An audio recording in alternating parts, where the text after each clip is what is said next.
नित्य स्वामी दर्शन 24 डिसेंबर. श्री गणेशाय नमः. श्री गुरुदेव दत्त. चैत्र शुद्ध तृतीयेच्या पहाटे स्वामींनी कब्रस्तान सोडले. बाळप्पाला म्हणाले, बाळप्पा, गाणगापूरला जाऊन येऊ. आणि क्षणात ते गाणगापूरला गेले. बाळप्पांचा हात स्वामींनी धरला होता. बाळप्पाला काहीच कळेना. त्याचे शरीर पिसासारखे हलके झाले होते. काल स्वामी म्हणाले होते की उंच उंच आकाशात जाऊया. त्याचा अर्थ बाळप्पाच्या आता लक्षात आला होता.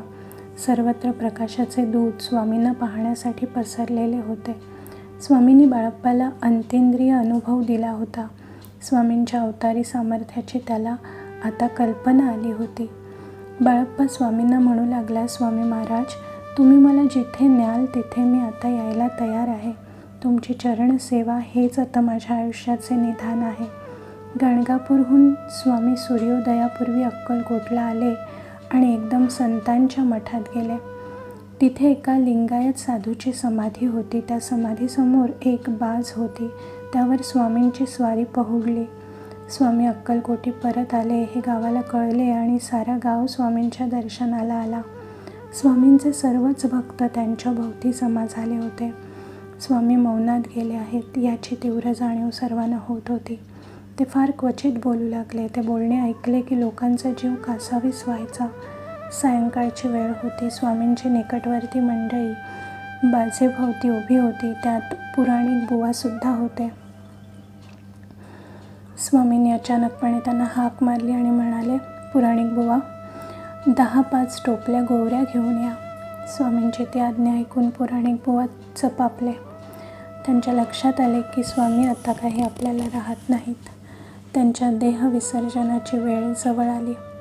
पुराणिक बुवांचे पाय एकदम थिजले. ते जागेवरून हलेच नात. लोकसुद्धा स्तब्ध झाले. स्वामींच्या मनात काय खळबळ चालली आहे ह्याचा त्यांना अंदाज येईना. पुराणिक बुवा जागचे हलेनात हे पाहून समर्थांनी पुराणिक बुवांकडे भेदक दृष्टीने पाहिले. मात्र पुराणिक बुवा तेथून बाहेर पडले. काही मंडळीसुद्धा त्यांच्याबरोबर गेली, कारण स्वामींचा शब्द खाली पडता कामा नये ही त्या पाठीमागची श्रद्धा होती. पुराणिक बुवांनी गोवऱ्यांचा ढीग स्वामींपुढे ठेवला. स्वामींनी गोवऱ्यांच्या ढिगाकडे पाहिले आणि म्हणाले, एवढ्या पुरणार नाहीत, आणखीन 5-10 टोपल्या गोवऱ्या आणा. गावकरी धावले आणि गोवऱ्या घेऊन आले. स्वामी बाजेवर उठून बसले आणि त्यांनी सर्वांना उद्देशून चटकन म्हटले, घाबरू नका. दिगंबरा दिगंबरा श्रीपादवल्लभ दिगंबरा. श्री गुरुदेव दत्त. श्री गुरुदेव दत्त. श्री गुरुदेव